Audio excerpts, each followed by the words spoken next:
Welcome back to another episode of That Sound Podcast. And if you love music, you are definitely in the right place for this one.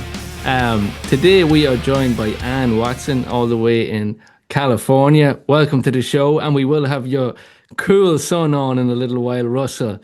But before we interrupt Russell, well, first of all, welcome. Thank you. We are going to talk about the Atlanta show that you were just at. But before that, how did Metallica come into your life? Oh my gosh. Well, me personally, first of all, thank you very much for having me on today. It's really, really lovely to meet you guys. We've already been chatting a little bit before we started recording here, and No it's like, pleasure. yay, new friends. This Irish friends. new friends in Ireland. I love this so much. No, this is, and it's really funny because my cool son Russell, as you said, he and I were on a plane recently. We went to the Nashville show as well. And on our way there, we met a man who does like set design for Hardy, the musician. Oh, Yeah, I love him. he's so Right? good. Okay. Oh, Stephen Super Wilson cool. So Jr. this man is just sitting next to us on the plane, and we're in a row of three, and Russell's in the middle between myself and this man. And Russell's noticing this guy. He's got his CAD program going on his laptop. He's like doing pyro and lighting and all this stuff. And Russell's nudging me. He's like, "Mom, look, he's doing a stage." Like, I'm like, ask him who it's for. Just introduce yourself. Anyways, the long story short, it was this lovely man named Trevor, ends up becoming our friend. We're like friends on Instagram now or whatever. We stay in touch. But Russell, when we got off the plane, he gave me this big hug and he goes, "Mom, this is why I love music, because we just make friends wherever we go." True, I'm it's like, true. exactly. Yeah!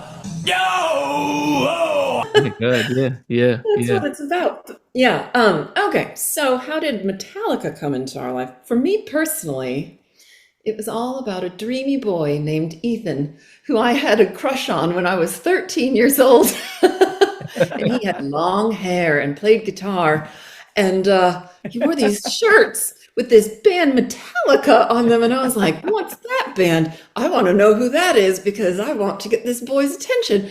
So then the next thing I knew is I was listening to Metallica and completely upset, like just, oh my gosh, it blew my mind. It was right around when I'm 46 years old. So it was right around when the Black Album came out. And I literally forgot all about Ethan. Like who cares about that boy? This band, this is amazing. And I was just obsessed. I don't know how to explain it. It was funny though, because it was like Metallica was also part of, I had a deep love of grunge. I was really into Pearl Jam and Alice in Chains and like that scene as well. But Metallica was like, it's really funny to me now because I'm into some very heavy bands now, but like they were the heaviest that I Mhm. listened to for a long time. And that's, yeah, that's how I got into it. So I thank you, Ethan. Boy, I had a crush on. We definitely thank Ethan. Anyone that joins the Metallica family, whichever way they join, is a pleasure.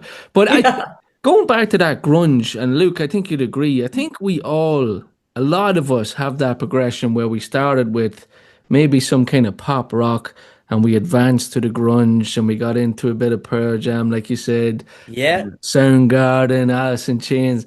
And oh, we yeah, we that's get the far back. Black Album, and then we kind of go one way or another where we go, whoa, holy hell, this gets heavier. Or we kind of stay on that line, but a lot of us go to that heavier stuff. Well, I jumped straight to Slipknot. I was like, Oh, let's do this.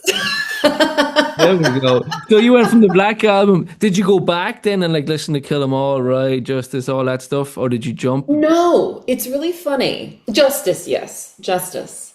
But I would say, like, honestly, it wasn't until it's funny. I was listening recently to some of the episodes you just did with a dear friend of ours, Lance, Oh, well done. Lance Martin. And I was really enjoying listening to that. And it's funny because some of the things you guys discussed on the episode with him really resonated with me, which is that I think I was at an age where certain music just was not speaking to me yet. And it wasn't until I kind of grew up, to be honest. And then all of a sudden it's like, oh shit, whoa, what have I been missing?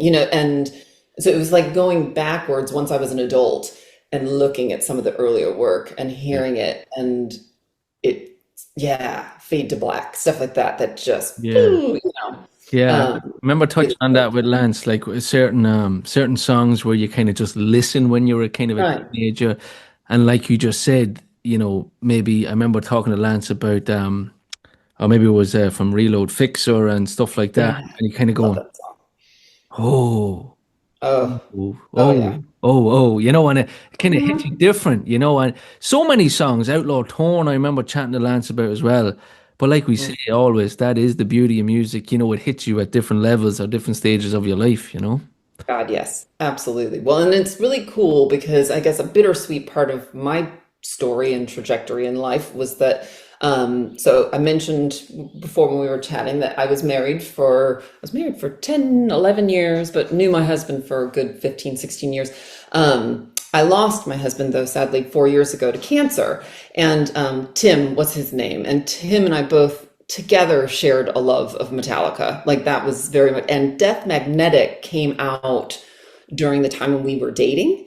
And I remember we were living in Italy at the time. And so the last show prior to the M72 tour, the last show that I had gone to was actually a surprise gift that I bought tickets for us. We went to see the band in Rome in 2008. No, 2009, sorry, 2009, on the Death Magnetic tour. And that album, first of all, I want to just declare is one of the most underrated albums of all time.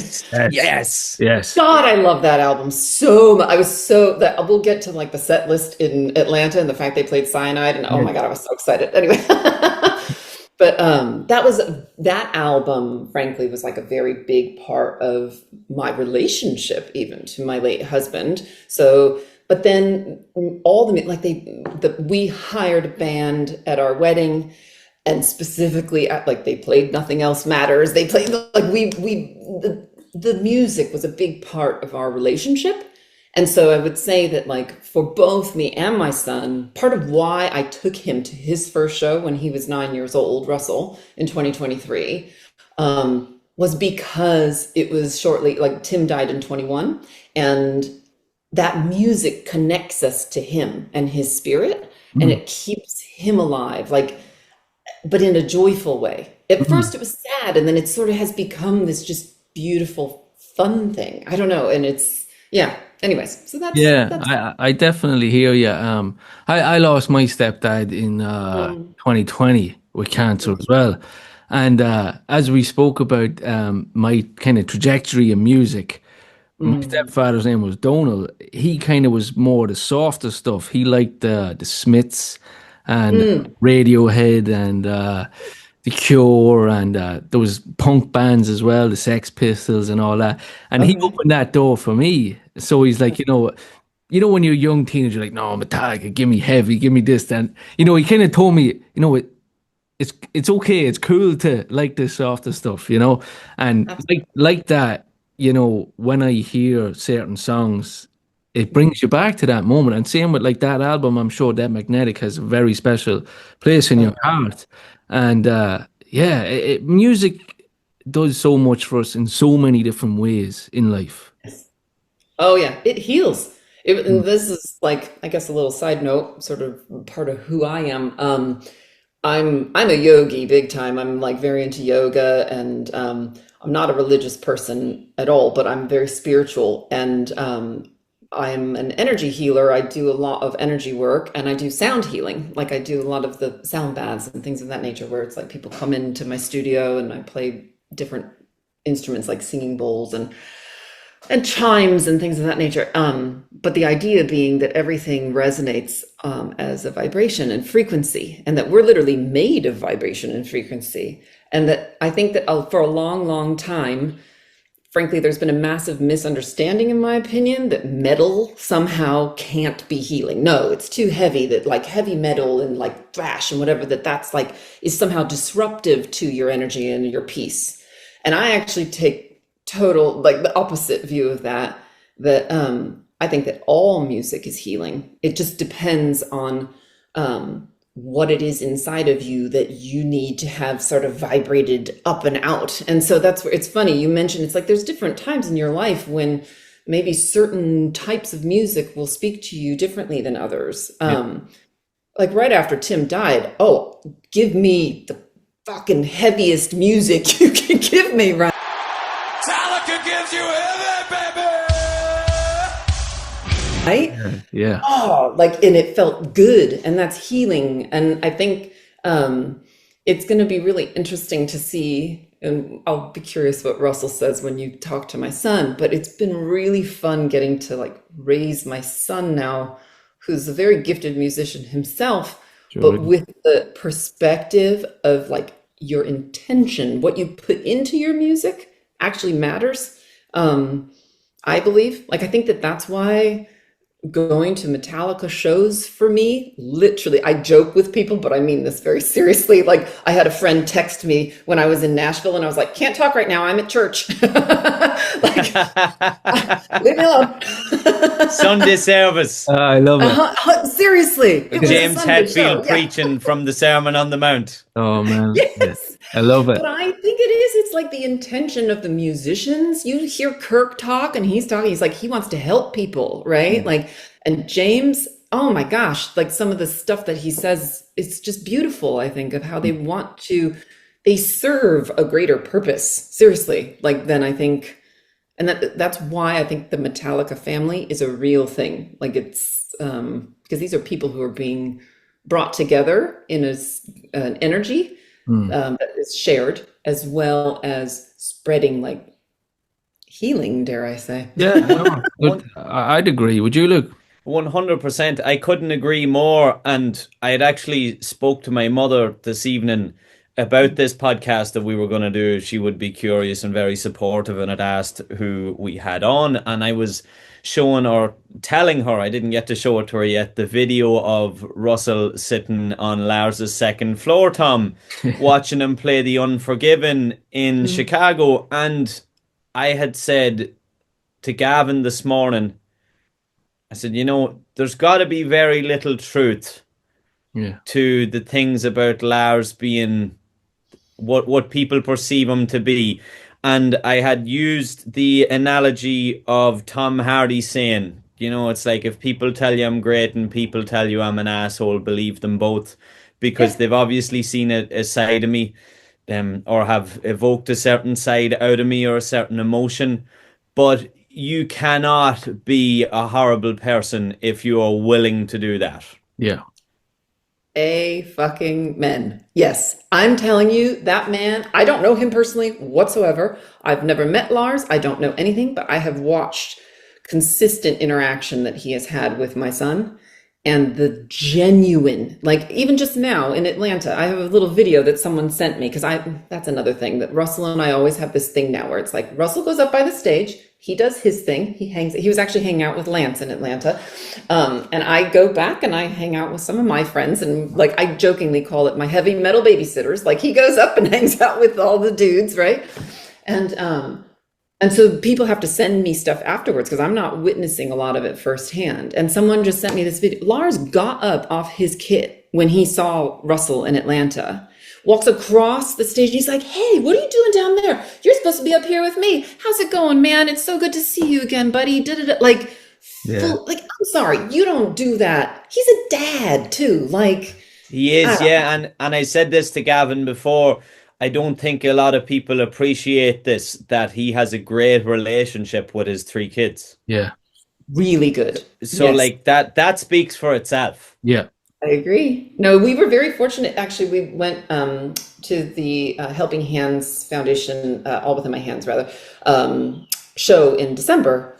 And it was really cool because I bought some seats at the last minute that had just opened up. And I was like, that's strange. I wonder why they opened up in this section, but it was a great section. So I grabbed them. And then I realized, like, oh, these must have been like friends and family seats that they released at the last section. And so like all of Lars's kids were right behind us. And it felt so cool. I really loved this. Like, my son's here with like his sons behind us.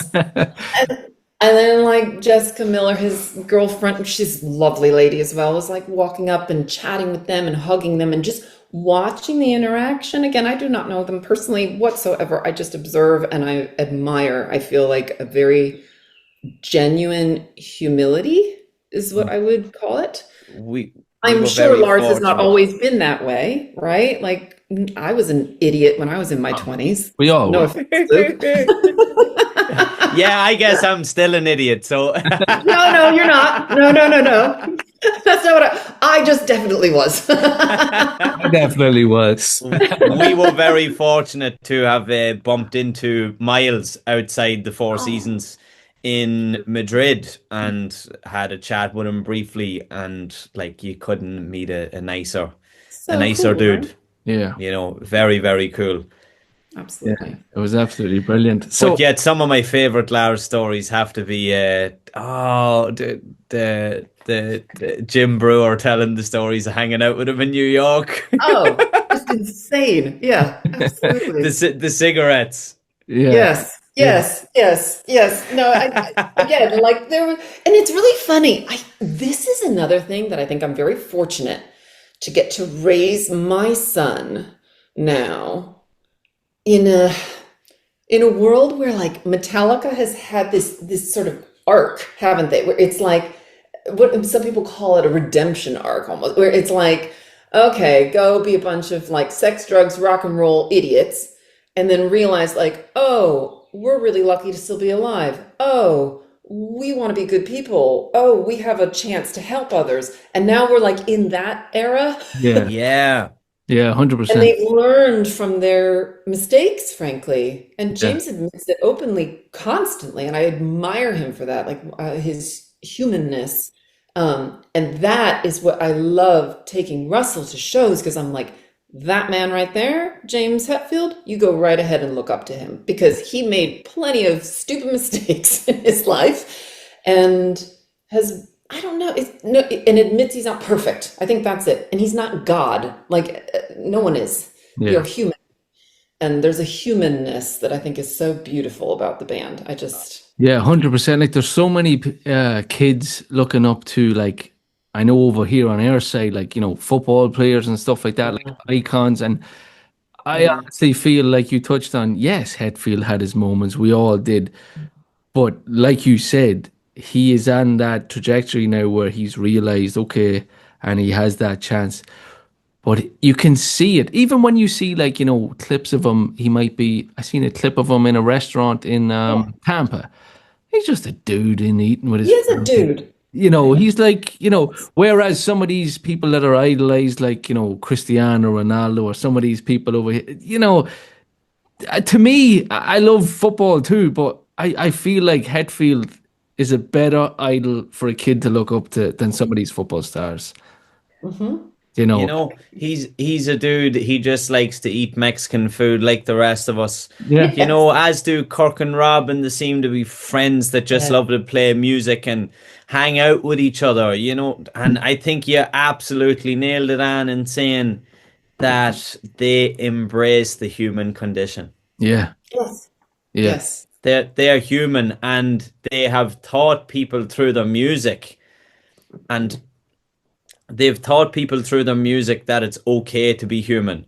And like Yes. you have said, there is a great healing in their music, but they Mm. have embraced the flaw of being human.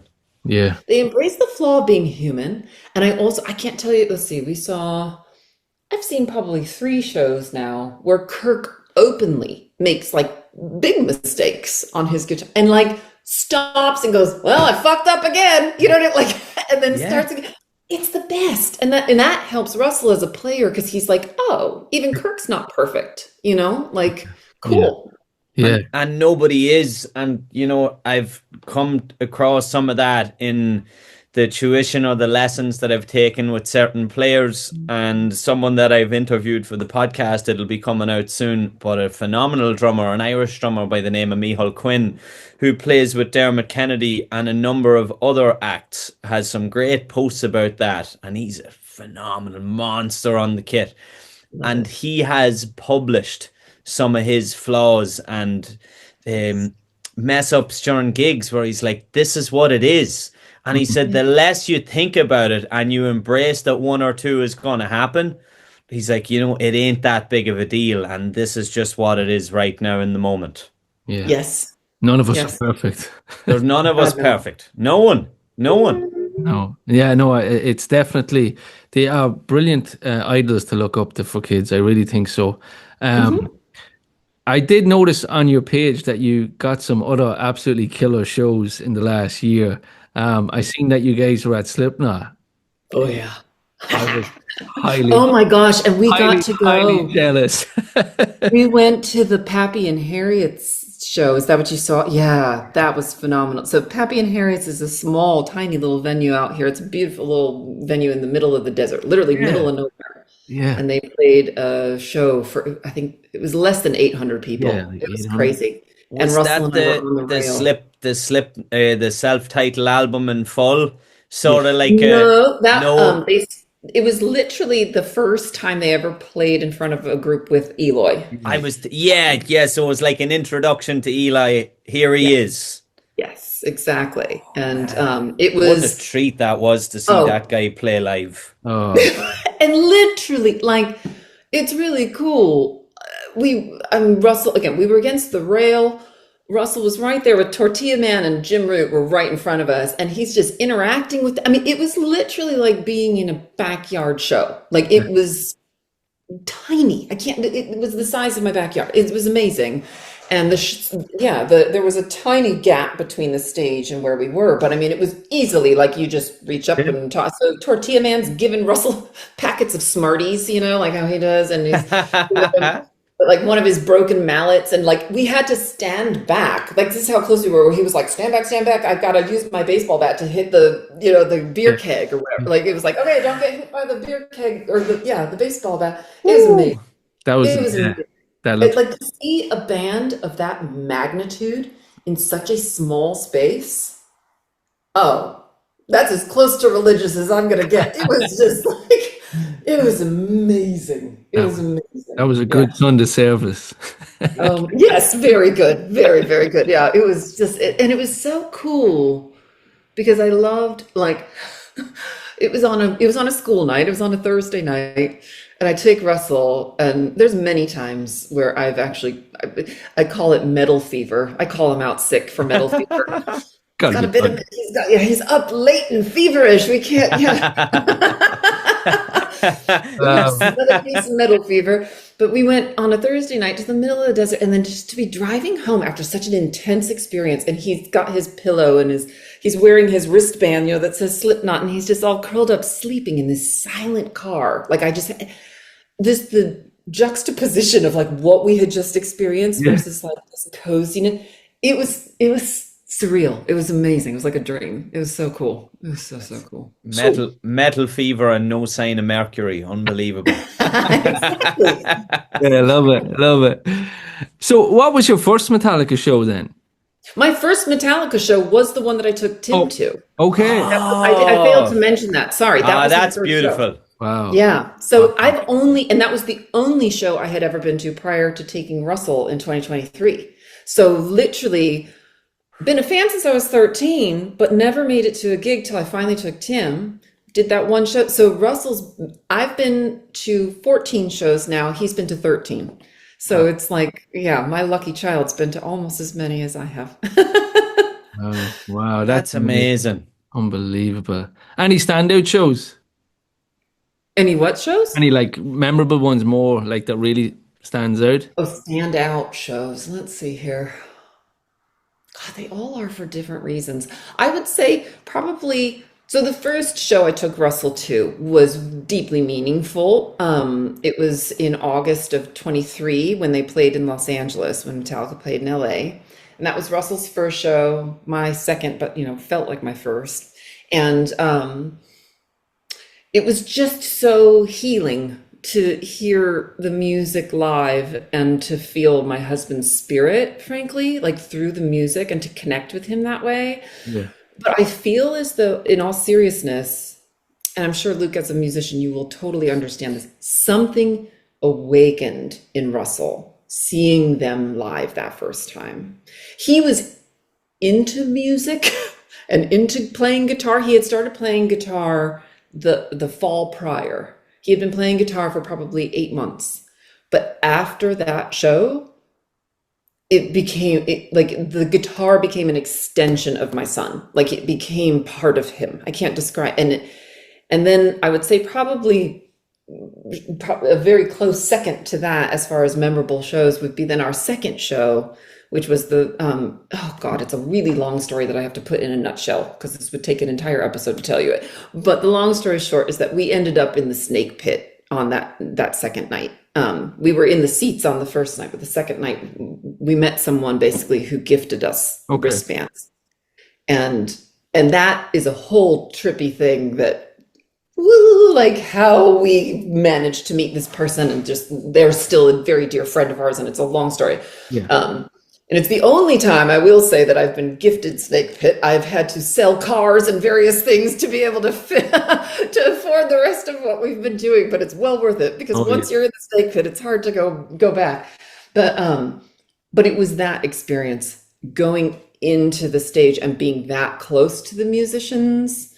For Russell, it changed him at like a cellular level. It changed my son to be, and it's like ever since that show, it was really funny because that show happened and it was like, well, they're going to be in Phoenix next weekend. We got to go. And so it was like, okay, quick, we're book the flights as soon as I get home. So we go to Phoenix. Then I'm like, well, shit, they're playing Power Trip out in the desert. Let's just go. Let's just book it. Well, I grew up in Detroit. Let's go to the Detroit shows. Let's go to the Detroit show like this. And then the next thing I know, it's just, it started LA, both shows. Then it was Phoenix. Then it was Indio. Then we went to Detroit. Then it was, Seattle, or no, Chicago. Of course, everybody knows the Chicago show with Russell getting pulled on stage. Chicago and Seattle last year.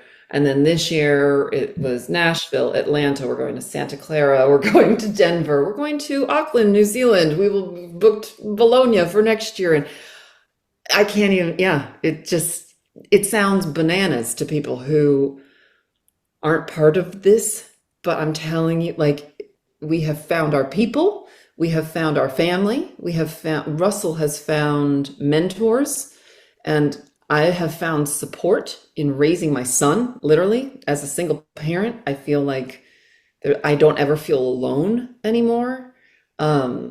And then, by the way, we get to see the fucking greatest band on the planet every single time we go. Yeah. Oh, yeah. Jesus. Yeah. I'm getting goosebumps. Yeah. I don't think that you might understand and the gift that you have given to your son. Yeah. Yeah. Are you gonna make me cry? Well, your story was bringing a tear to my eye, and I wouldn't say that lightly, but just when you had said of, something cellular going on, it reminds me of my first show. Yeah. And I had said to Gavin the other day, we are going to see Queens of the Stone Age in Marley Park this year, and that is on Wednesday, the 20th of August. And my first Metallica show was on Wednesday, the 20th of August in 2008. Oh. And I was 9 years of age to be 10 in a couple of weeks. And my dad had taken me off to the show, and we had gone quite early, not knowing, say, the ins and outs of the concert at that time. And he hadn't been to a gig in quite some time. So we were there for Sweet Savage and Tenacious D supported at that gig. Nice.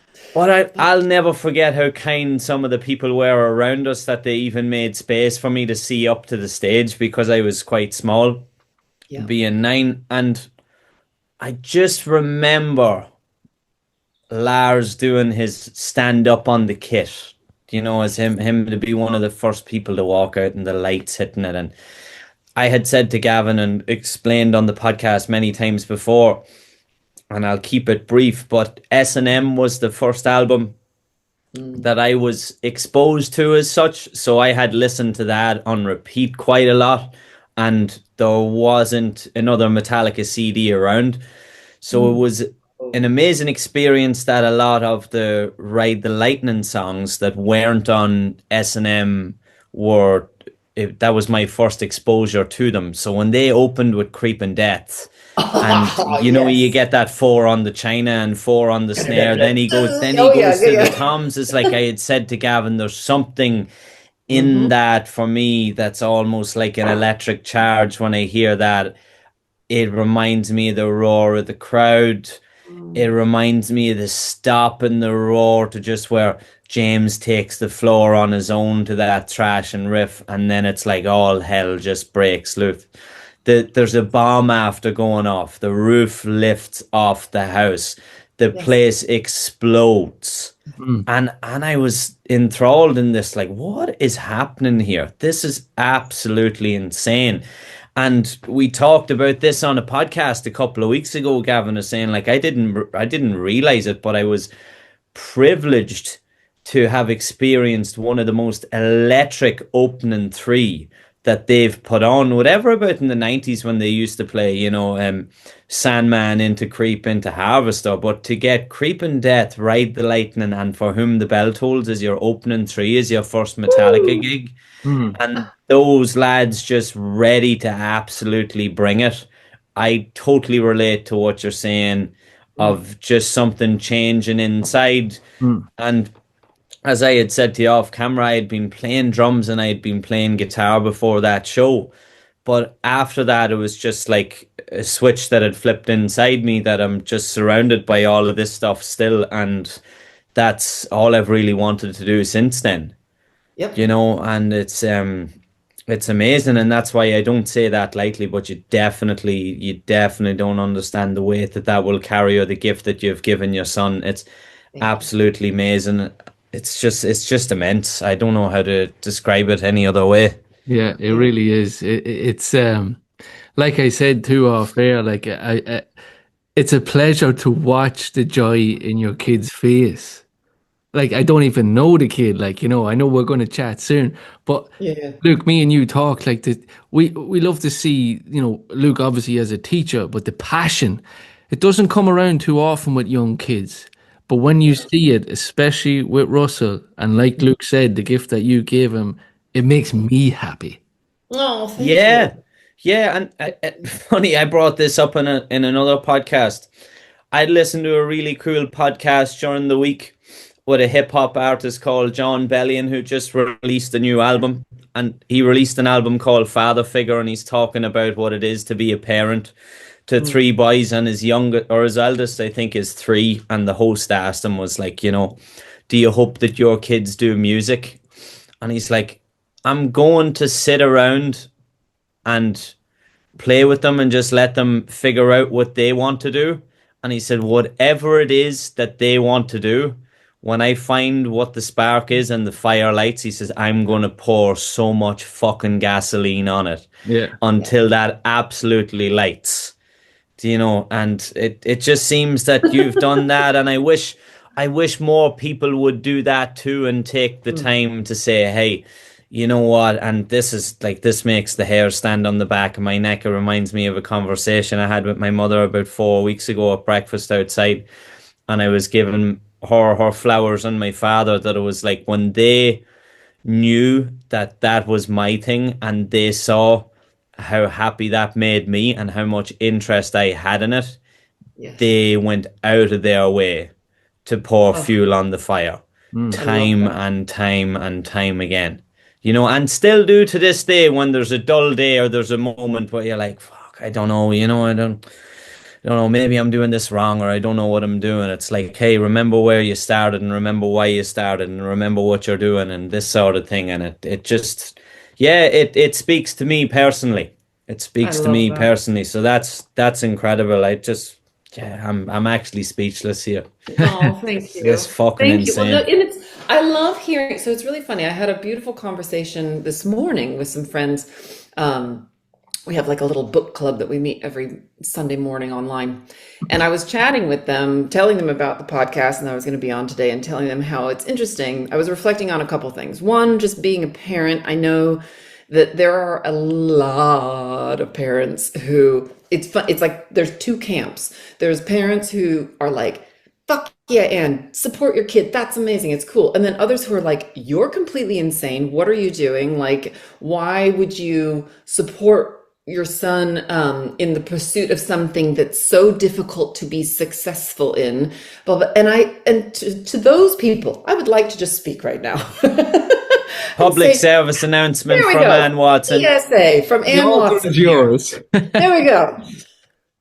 How do you define success? Because to me, success is happiness. It is fulfillment. And I would rather see my son try his best at something that fills his heart and his soul with purpose and passion and love for other people and, quote, fail at it, than go and do some soulless job that just earns a bunch of money for the sake of what?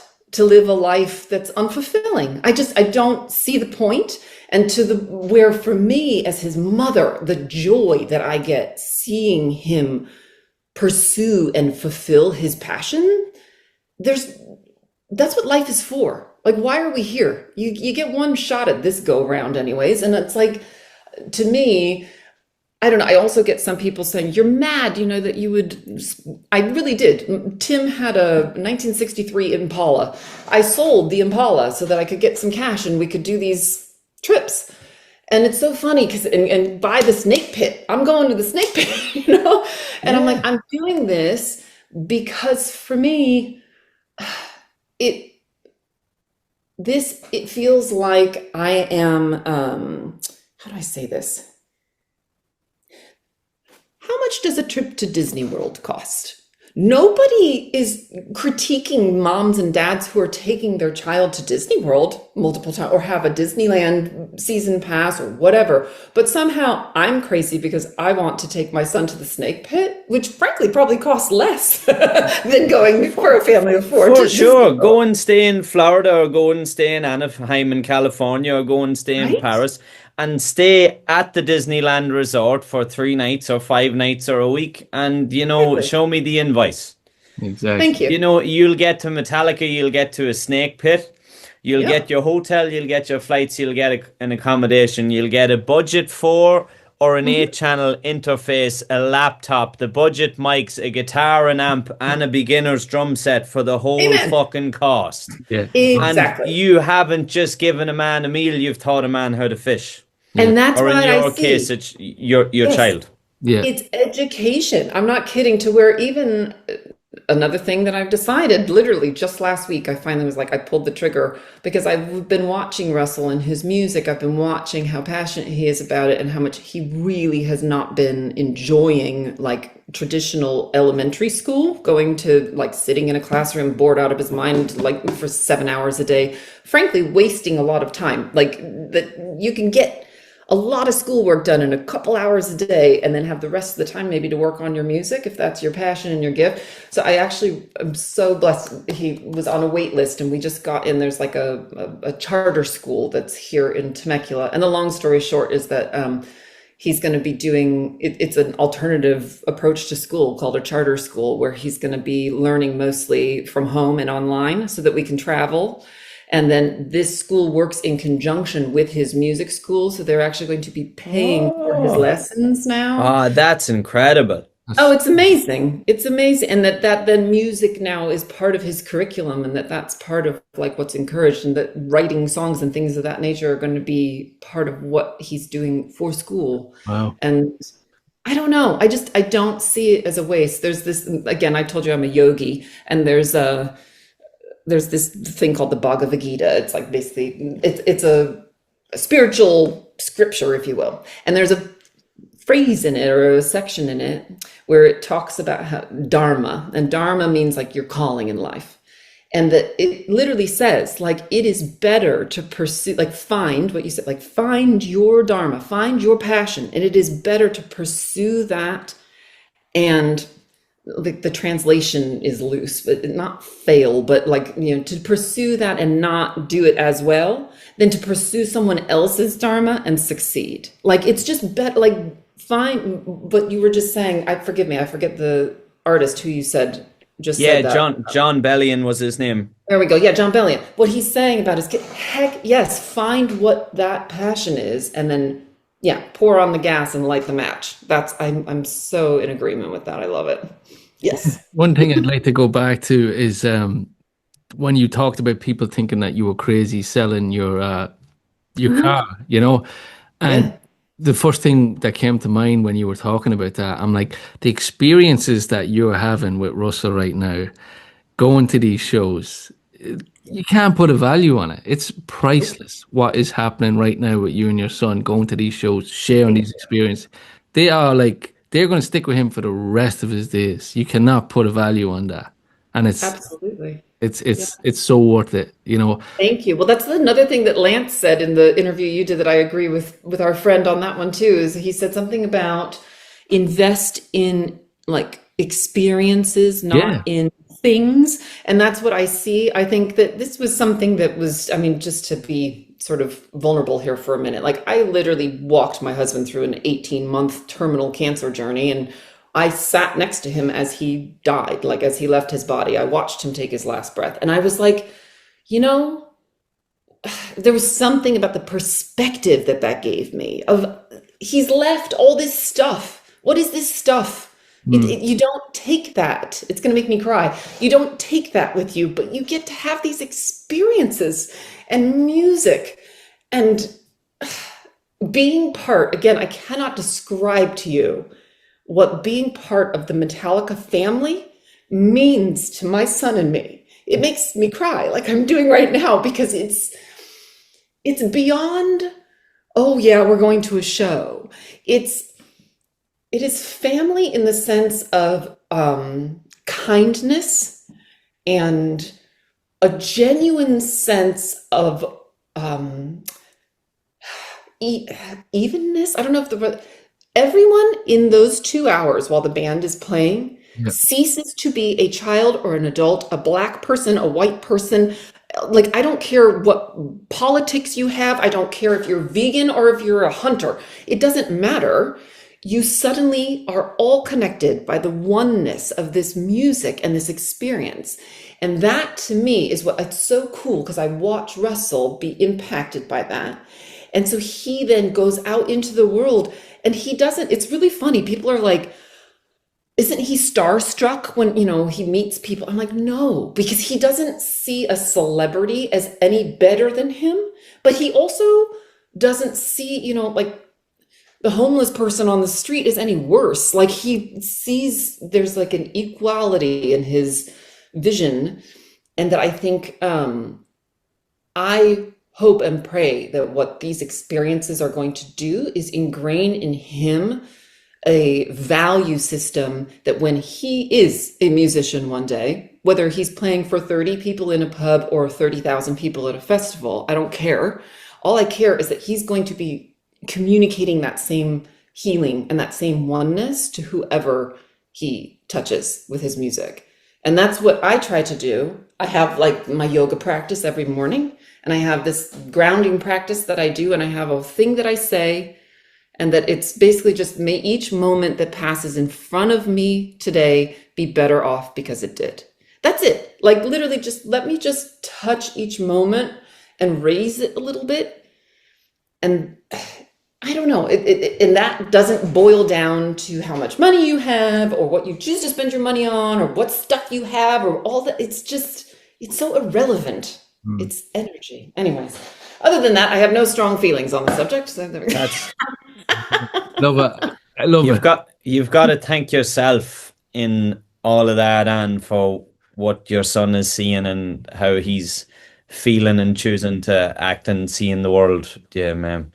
Yeah, you're definitely doing the best job that you can with what you got. Yeah. Thank you. I think you touched on something really powerful there, and something that the three of us share in common is sitting with a loved one during their illness and seeing them move on to the next world. And that definitely changes your perspective.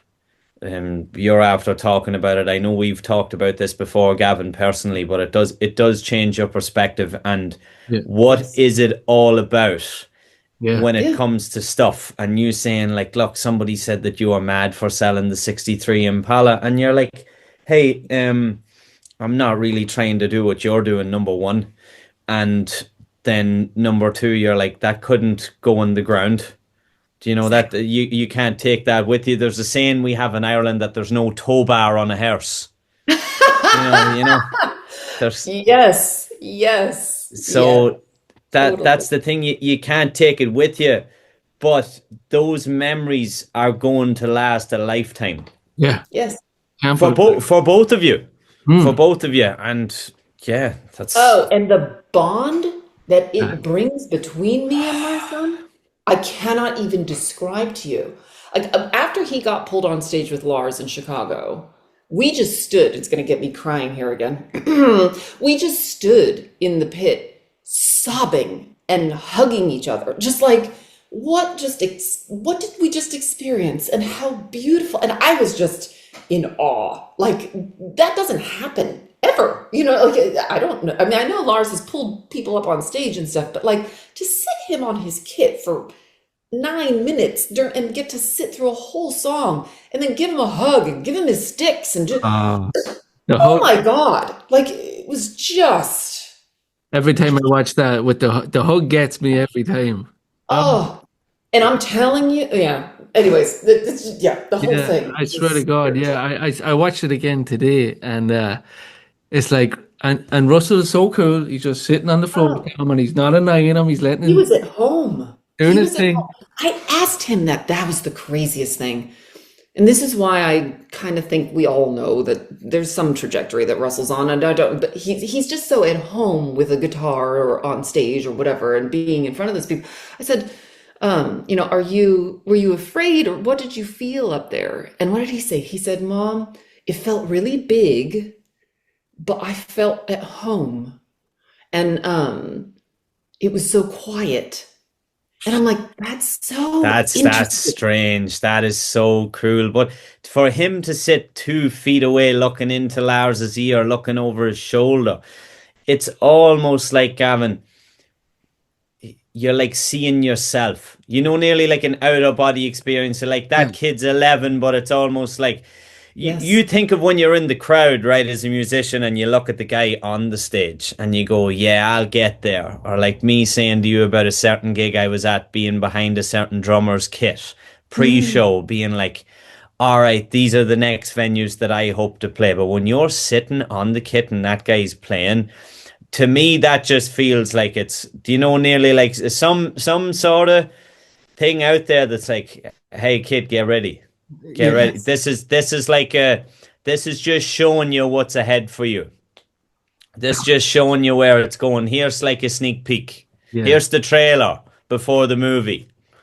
You But here- said it, I didn't, but that's why the entire time he was up there, I was just, oh, it was complete disbelief, but then also, I'll just admit this, I was saying in my mind, oh God, Anne, this is what it's going to be. Like you're going to be looking at him doing this one day. Like he'll be maybe not on the drum kit, but this is where he's home. Like he was so, it was so funny. I have to find it somewhere. I can send it to you guys, but it's cute. So when Russell and I are at shows, we can't hear each other. So I use the notes on my phone, and it's really cool because it's almost kind of turned into a diary where I can go back and look like at our conversations. We type to each other, but it was so cool because what did I say to him? I wrote to him and I said something along the lines of like, I talked to Dad in my mind because I had lost Russell in the pit. And I was like, I talked to Dad in my mind and I asked him to watch over you. And then I was looking for you, Russell. And next thing I knew, you were up on stage. And he just wrote back to me, yeah, and I didn't have stage fright. Like it was just like, and then he wrote, love you, Mom. It's so cool. I was like, what yeah, the fuck? fucking, I know. It's amazing. Do you want to meet him? You want me to go get him? yeah. Oh Is my. this a good time? I don't This is know. incredible. Yeah, bring him in for a chat if Yeah, he's up for it. If it's if it I'm if it's sure he not is. if it's not bothering his creativity. No, no, no, no. I'm sure. I'll be right back. Here is a short clip of Russell shredding on the guitar.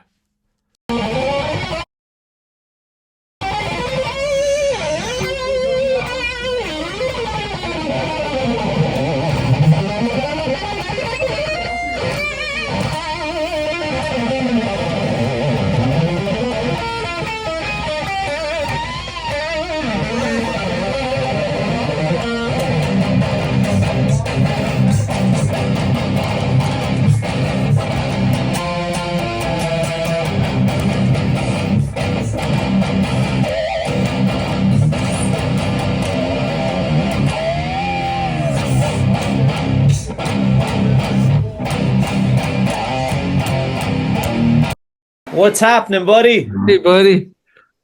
Love the t-shirt. Oh, yeah. Thank you. All right, there you go. I'll sit in the background. You Yeah. guys- My name's Luke. Nice to meet you. I'm Gavin. Hi, Gavin. I play some drums and I play some guitar, and I've seen some of your videos. And let's just say off the bat, you can rock, my man. Oh, thank You can rock, you can shred, you got some good stuff going on. Yeah, man, you've had some wonderful experiences, and meeting one of my drum heroes as well, getting to sit on his kit and see what's happening. And I'm sure that was huge for you, but yeah, unbelievable. Unbelievable. What was that like? It was like, I don't know, it was breathtaking a little bit, but it was like really calming at the same time. I don't know, I like hanging out with Lars. That was really cool. And being on the kit was really cool. Because like when you get on it, it is like completely so short. Not saying that it's like that, but it looks so big on like under the stage presence. So, but it's really cool to be on it, and it's like I was really happy to be hugged by him. So yeah. Yeah, I was just talking to your mom about that, and I was watching some of your videos earlier, and definitely that was such a cool moment to have with Lars. Yeah, so you're an absolutely killer guitar player, as Luke touched on, and you got to go to a really cool music shop in Nashville, right? Yes, I checked out some really cool guitars. That was like mostly my favorite thing to do because I had nothing to do in the hotel, so I would beg my mom to like take me to some place to like play guitar. That was like awesome, and I was finally like, oh, okay, now I'm not bored anymore. So yeah, go for it, Luke. Mom brought you to Carter's guitar store in Nashville, Yeah. and the guys over at Carter Guitars were kind enough to let you play one of Kirk's personal Gibson Flying V's that they had in their private collection. Yeah. How did that feel for you? And just before, I'm not to interrupt you, I was saying to your mum, I saw the video, Russell, of you playing it, and I really, really admire that you down-tuned it and that you played your thing on it. Yeah, my go-to thing is like to down tune to like C sharp standard or like to D standard. I like more like chunky stuff and like not more brighter stuff. You know what I mean? But yeah, your riffing and your pinch harmonics as well are absolutely awesome. Thank you so much. What was it like to play Kirk's personal guitar? Kirk, especially his guitar was a big deal for me to play. They just like showed up and gave me it, and like told me to play it because like they just wanted me to have it and like mess around on it, and then they told me when I'm done I can give it back to them. But I stayed in the room about I don't know like 6 minutes or something like that, and it was super duper fun playing that guitar. It had his like signatures on the back of it. It had like all the cool stuff and all the nice features. And I think it's some of the scratches marks are like from the scratch marks of the audience that like like pulled the guitar into there. So that also means like I don't know, it's cool to see that it was like from such a long age and it's still in good tech and it can still play, which is crazy. So That's awesome to know that you had a guitar in your hands that he played also. You're no stranger to the stages that Metallica have been on, considering you've shared one with them. So that's a pretty special one for you, man. But my God, you done it justice and made it sound really good. Oh, thank you so much. If I could ask you one, guitar-wise, considering you're such an avid player, what is your favorite guitar of James Hetfield's, and what is your favorite guitar of Kirk Hammett's? So James's Hetfield's, I love his the snake bite, but like the snake bite where it has the the snake pattern on it. That one. Oh yeah, it's really cool, isn't it? Yeah, that one's really sick. It's always whenever they play Savagery, which is like a really heavy song. And it, like, I don't know, it's just a good guitar. And then Kirk's, I gotta say, how do I put it? I like his Ouija board. His Ouija board has like this like you're about to die and stuff. It's really cool, and I just like yeah. And whenever he plays with his wah, it has like a skeleton feet, so it makes totally more sense because you're dead and you basically are a skeleton. So I love it. I love it. That's brilliant. That's yeah, absolutely brilliant. Yeah, there seems to be some sort of connection between his purple wah pedal and his purple Ouija. It's like this sort of magic thing that goes on. And it seems to be one of the guitars he gravitates towards himself over and over and over. It's one of those that you rarely see him without it in his hands, hitting greeny. He's always wearing it backstage. A lot of those shots lately, Gavin, backstage with a deep purple, or when they're warming up Yeah, or he's ready to go on, he's already got the Ouija around his shoulders. It's ready to go. yeah.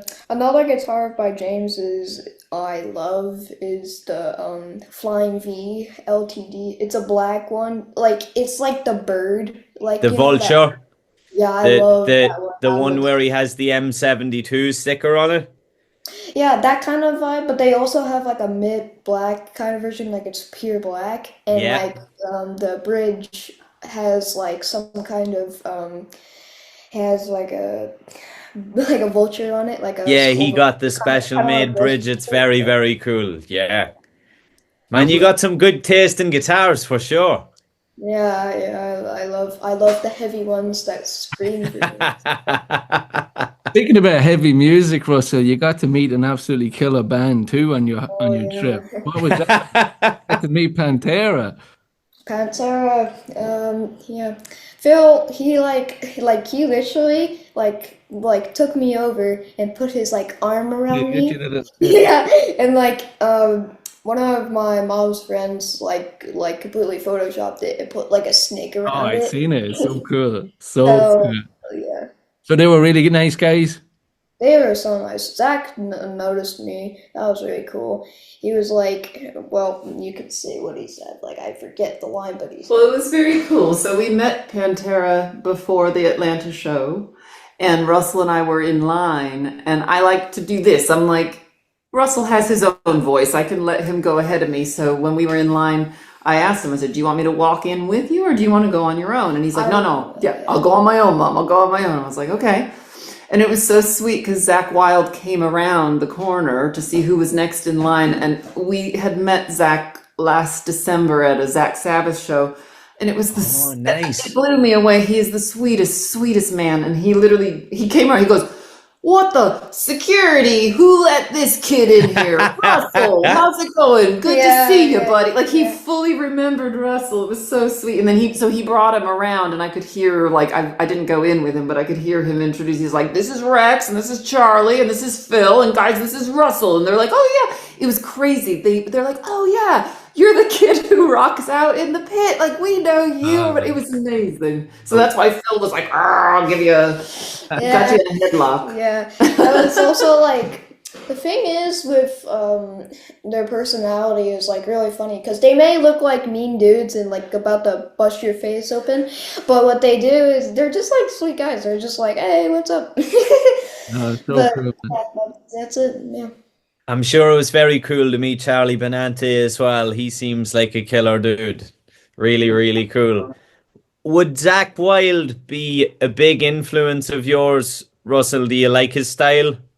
I like his style a lot. He also would hang out with Dimebag. That was also a really cool thing. So like as Phil, he basically like hang out with Dimebag. So yeah, I think of him as a supporter. So I feel like Dimebag, you keep bringing him up. What does Dimebag mean to you? he's like probably my number one influence. I love Yeah, his I can hear that in your original music, Russell. I hear a lot of Dimebag coming through in your stuff. yeah. And then another influence is Lamb of God. So We can tell by the t-shirt. Very, Yeah. very good. You're listening to some good stuff, man. Some good musical stuff going on there to pick up on. And a big fan of Gojira, Russ? Oh yeah, I love Gojira. I love Mario. Mario is awesome. I love his drum playing. Like he's literally like he has like 4 arms whenever he's playing. Yeah. Like he's an octopus. Oh, good, right? Yep. So, Oh, man. Russell, what is it like to have one of the best moms in the world to bring you up to all these shows? I think of my mom as like a big supporter in my life, and I love her a lot. But I also think that she's like probably another person who like sometimes helps me a lot, and a person who like brings me back down to my mental self because she drives me sometimes crazy. Yeah, we drive each other crazy. That happens. That happens. That That happens. happens. That's just part of being a kid and a mom and a son relationship, and that'll continue to go on. But once it's you find the balance, and it'll always work itself out and come back to the level. But Yeah. yeah, we hope to catch you over here in Europe maybe next year, and be cool to hang out, man. We're Yeah. coming to England next month. Yeah, we are coming to England next month. Oh, you're going to the Black Sabbath show. Oh wow. Yeah, we're gonna Very be- good. Yeah, You're it's gonna go be see cool. Ozzy and the boys. Yeah. Birmingham. Nice, Yeah. nice. That would be an awesome. I see they just announced that they're going to live stream it too. Yeah. They are. They're gonna videotape it, live stream it, do everything. Nice. That would Nice. be one hell of a show. Yeah, good stuff. Big Slipknot fan too, Russell. Oh yeah, I went to Happy and Harriet's with my mom, and we went to go and see Slipknot. That was really cool. And the cool thing is that we have t-shirts, but we're not wearing them right now. But another thing is that we actually we saw Jim Rue, we saw the new drummer, we saw Corey, we saw Corey, and we saw Sid, and we saw Got them all, huh? Yeah, we saw all the dudes, and I saw a Clown bashing that can as usual. And Well, do you know what I saw, Russell? I seen you rocking out on the rail, and that was just as important, man. You got some killer. You were right there, man, with them. It was awesome. yeah, thank you. Yeah, so you're gonna hit up. You're gonna go to England, and then you got some more dates coming up too. You're gonna keep going rocking, and Yeah. keep posting them videos out, man, because they're absolutely amazing. We love them, right, Luke? Yeah, for sure, for sure. And keep posting the ones you playing, man. Yeah. Yeah, No, you that's got right. some killer. He Killer has stuff. one of his guitars. It's really funny. Literally, we had this here just in case he needed Oh. to fidget. I'm like, Nice. sometimes he just noodles to be able to focus. What have you got, man? Is it a Schecter or an LTD? Sector C Platinum. Nice, looks good. I bet you that one's down tuned. Yeah, it's in C standard. Yeah, yeah. Awesome. Awesome. Well, yeah, man. Do you want to play us something, or is that putting you on the spot? Do you want me to grab your amp really? You can keep chatting with them and I'll go, why don't you chat about Atlanta? Tell them what James gave you in Atlanta and I'll go get your Okay. amp, okay? Okay, so what happened in Atlanta was after the show, I was in the snake pit still. They were all like all about themselves. And the cool thing, what happened is that James was over there throwing pics at everybody, then turned around and then throwed more pics. But then like he walked by me, but then like he saw me and went back. And what he did is he like pointed at his wrist, and like what he did is he took off his wristband and put it on mine, basically. Oh, man. Yeah, and then also at that night, I got a suicidal tendencies pic, which was really cool. Oh, But- cool. But yeah, that James was crazy. But another crazy thing was that Kirk actually like came down like onto the stage and like he like kneeled down kind of like right next to me and like basically like he has never done that in his life ever. But like that was crazy cool. But What's your most? Well, I guess it's probably Hetfield's sweatband. Is that your most prized possession that you ever picked up at a show? yeah, I love how I just love how he's like more meaningful, you know? Like other guitarists will all be about themselves, but like he has like more he has more intuition and he like feels the music instead of like not picking up on the music. But it makes a lot of sense to have him as a friend. All right. That's awesome, man. Gotta back up a little. I'm like, I don't know what we're doing here. I have no idea. I brought in an amplifier. Here, we can put it up here by the... See what happens. We have a little bit of fun. Russell, Why what not, right? what do you like to do for practice? Do you follow a certain routine? What do you do for practice, buddy? He's in the zone. We've lost him. That's all good. That's all good. Let him be. This is what he does for practice. It's just constant... Here, I'm like, there you go. Just, yeah. Constant scales and constant... What do you want me to do? Do I turn this on? Yeah. Is that turned down? Yeah, but like turn it down. It's like really Oh, is it loud. really loud? I'm going to be totally in your face? Okay, sorry. Oh, yeah. Whoa, you've got that really loud. Okay. Russell, you've got your first guitar tech. I am learning. I never in my life thought that I would know as much as I know now about guitars. And I can restring a guitar. I'm currently learning about Floyd Rose tremolos, and I am not a huge fan. Yeah, either am I. It's so difficult. Okay, what do I do here, buddy?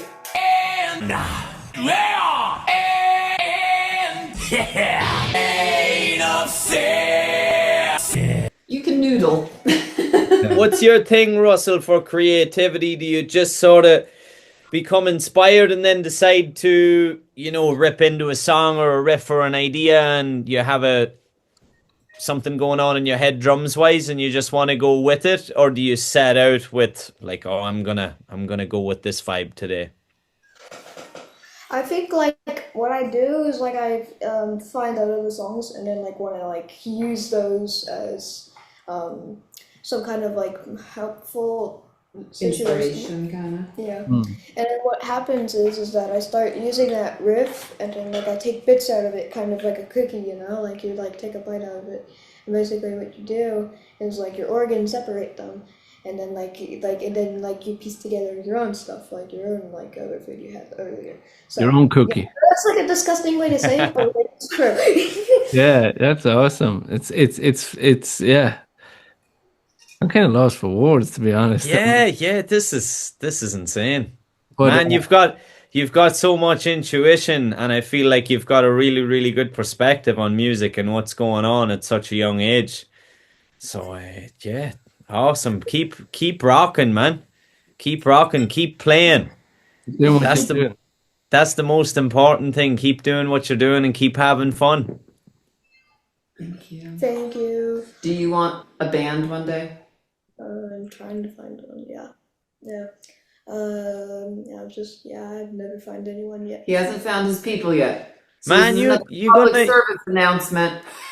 you'll find them. You'll find them. Maybe you'll get to jam with like Ty Trujillo or something at some of these shows. He might play bass for you. You wouldn't know. Yeah. That might be fun.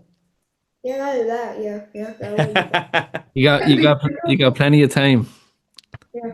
It'll all happen when it's meant to happen, right? Yeah, it's all yeah. Yep. All part of the plan. Your number one dream in life. What is it? Well, what they just said. Yeah. Well, hey, man, don't let anything get in the way of it for you. You do you and do your thing. And if you've got a dream and you've got your sights set on it, you just do the work that you need to do to get there. And you know what? Don't let anybody else tell you otherwise. Yeah. I'll tell them there's 2 Irish guys that'll come over to California. Yeah. All right, buddy. We'll let you get back to your TV shows or whatever, but it's been a pleasure talking to you, buddy, and hopefully we'll bump into you maybe next year. You never know. You never know. Maybe we'll see you at Bologna for sure, Luke, right? Yeah, for sure. I might have to try and bring a guitar or something on that trip, and we could do a bit of jamming. It might be a bit of fun. That would be amazing. He's ready. He's ready to jam. Okay, I'll take it. I'm going to finish chatting with these guys, all right? Bye, Russell. Russell, pleasure, my man. Well, there you go. You get a little taste of... That dude's got his own wee vibe going on. Yeah. The way, the way when I asked him about Pantera, it's like, Phil, Phil. I'm like, oh yeah, he's just Phil. It's like, I know, Phil.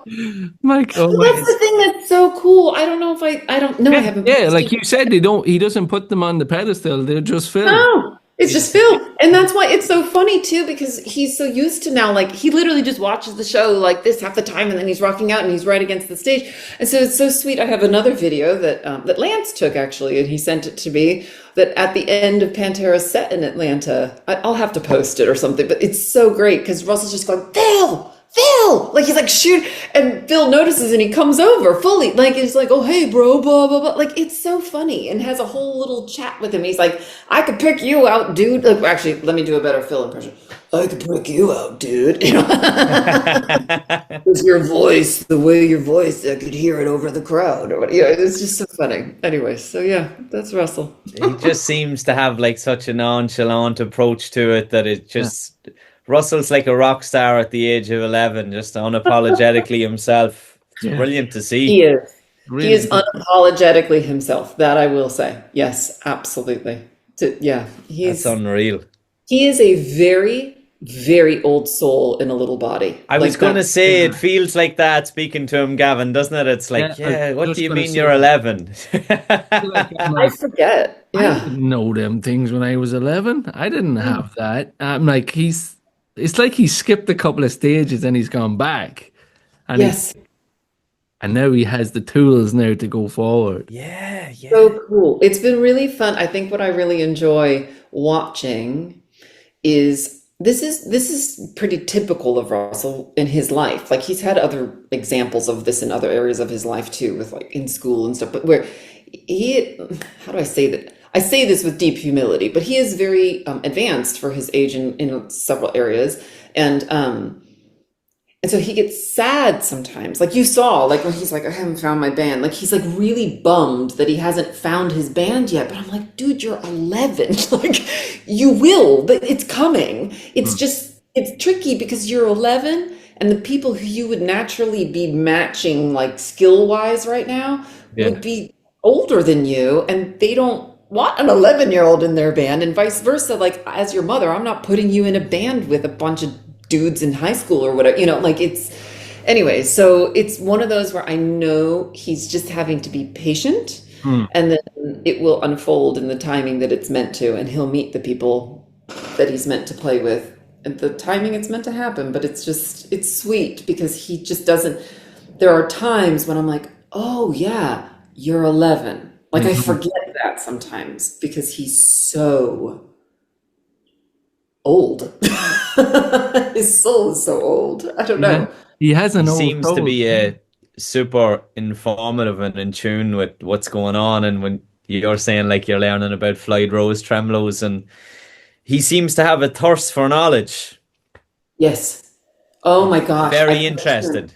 It's so funny because, like most boys his age would have things hidden in their beds that are like naughty, right? Magazines and stuff. I literally find like magazines hidden, but it's like guitar stuff. Like he's like has, or it's like the parts catalog for Boss, like it's so funny.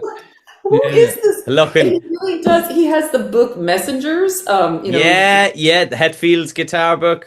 That's on the bedside table. Like he falls asleep reading it, just like, yeah. So I love that you asked him what his favorite guitar, because he knows them. No, that's like my favorite thing as well. That was my thing as a kid, was always guitars and bits and pieces, and still is. But they play them guitars in that shop too, like Kirk's guitar. That's so cool. And oh my gosh, it's so beautiful, because every city we go to, I guess that's sort of something we do too, that's untraditional, is that, yes, we go to the show, and we try and do at least like one touristy thing, like go on the Ferris wheel or whatever, but like all he wants to do is play guitar. He's like, we have to find guitar stores in every city we go to. It's so cool, because I roll in there with my 11-year-old, and that like most guys in the shops are sort of like, oh God, here comes a mom with her kid, right? Yeah. It is my favorite thing in the whole world. Oh, you got to Because I'll record just that. be like, is it okay Yeah. if he tries a guitar? I don't ever say anything. I just let his music speak for itself. I'd say it's like Yeah. mouth just dropping. I'd say some Oh, of the guys, it's like the most unassuming thing. Like, you know what? They talk about sleeper race cars, Gavin. You know, like a stock banged up yoke with a big souped up engine in it, and it's like it Mhm. beats a Lambo off the line or something. And it's exactly. like, That's you know, this. the 11-year-old comes into the store and the guys are like, all right, cool. Yeah, he probably Oh, wearing how a metal sweet. A kid who t-shirt. wants to play. Yeah, no, Oh, he yeah. wants to play. He probably takes a few lessons, and the guy's probably like, "What? Maybe he could teach me." Oh, I have some fantastic stories that I won't bore you to death with, but literally, it's so great. Most recently, like we went to a few shops in San Diego, and there's one that will remain nameless, where like the guy who owned the shop, oh God, it was like painful because Russell was trying so hard to be humble and like patient, but the guy was like, "This is a flying V. You can hold it over your knee like this," and Russell's like, you know, like I really just it was, and he's like, "And this is called a riff. Like you can down, you know." And Russell was like, "Yeah, that's cool. Can I have a try?" You know, and he was like adjusting the settings on the amp, and Russell was like, "Oh, like he turned the gain down. I hate when he does that." You know. And he like, so Russell reaches over and he adjusts all the settings and then just starts shredding. And the guy was like, "Oh," he really did. He went, "Oh, do you take lessons?" It was great. I was like, "Yeah, he Oh, don't, you know." I tell you what, Anne, I think that you and my mother would have a great cup of coffee together. Let's do This, it at a yeah, time. that'd be Absolutely. hilarious. That would be, I'd say, it's just when she listens to this podcast, she'll be like, "Yeah, I remember that." I love it. Exactly. She'll relate. That's the best. Oh Yeah, man. it's so sweet. It's so fun. Like I think that what I really love is well, you saw it. Like there's a humility about Russell too, though. Like I try to really instill that in him. And so that's what's nice is that like the guys at Carter's, like we're still friends now. Kyle, the guy who helped us out there. Oh my gosh, like we've stayed in touch and he's like a huge supporter of Russell's now Yeah, on what a Instagram. legend. Oh my gosh, so kind. Because I mean, first of all, that store, if you're ever in Nashville, everyone, please go to Carter Vintage Guitar. It has some of the best guitars on the planet, and they are the most laid back. You can play anything. Like they don't care. They're just like, yeah, it's a $60,000 guitar, go for it. Like they literally, it's crazy.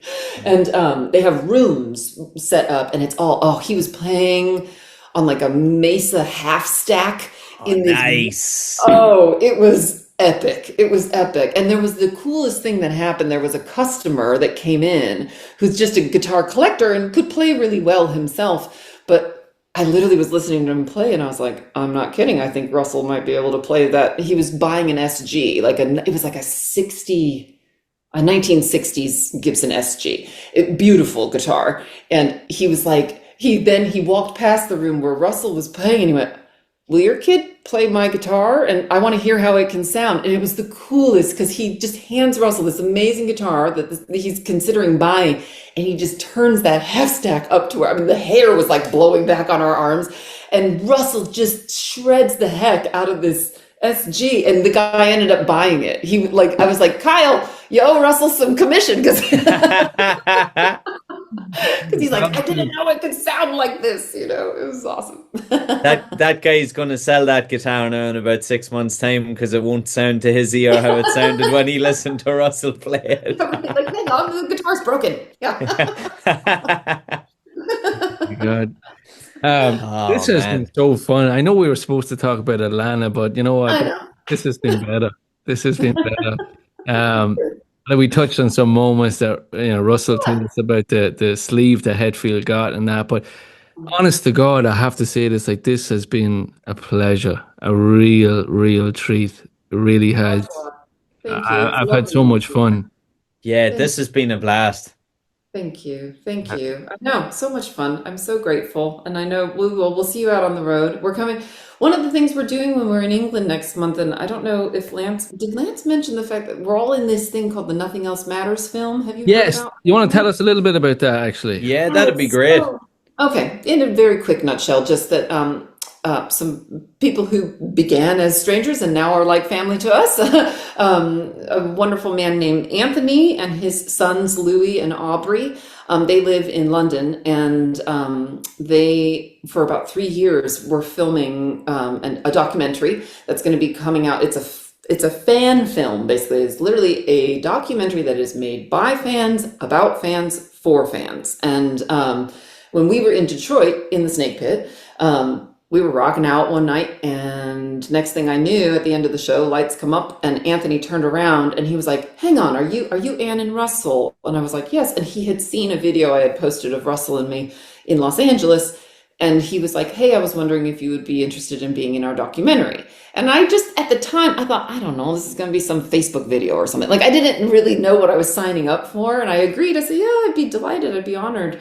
And they ended up interviewing us after that show and kind of walking us back to our hotel and talking with Russell about his playing. And the next thing I knew, he was sending me a note the next week saying, "We really would love to have you be one of the 3. We're featuring 3 stories. Lance, who you interviewed, is one of them. There's another beautiful woman. Her name is Jamila. She's the other main story. And then Russell and myself are going to be the third main story in this." And they followed us around to all the various shows. They were there in Chicago. Like, they literally were the guys at the front who like helped lift Russell up and get him on stage, who Russell ran into. And so that's going to be a big part of that, I'm sure. But we're doing a screening of it basically in London in July. I've never seen it. No way.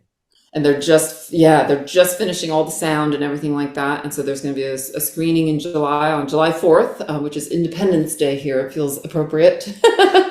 And I don't know what the details are. I think they're still working out how that's going to be released, but I believe it's like going to be later this year that they'll have that coming out. So you'll be able to have an in-depth following us around look at what it's like going to shows and Well, stuff. I did see that they dropped the cover shoot of it.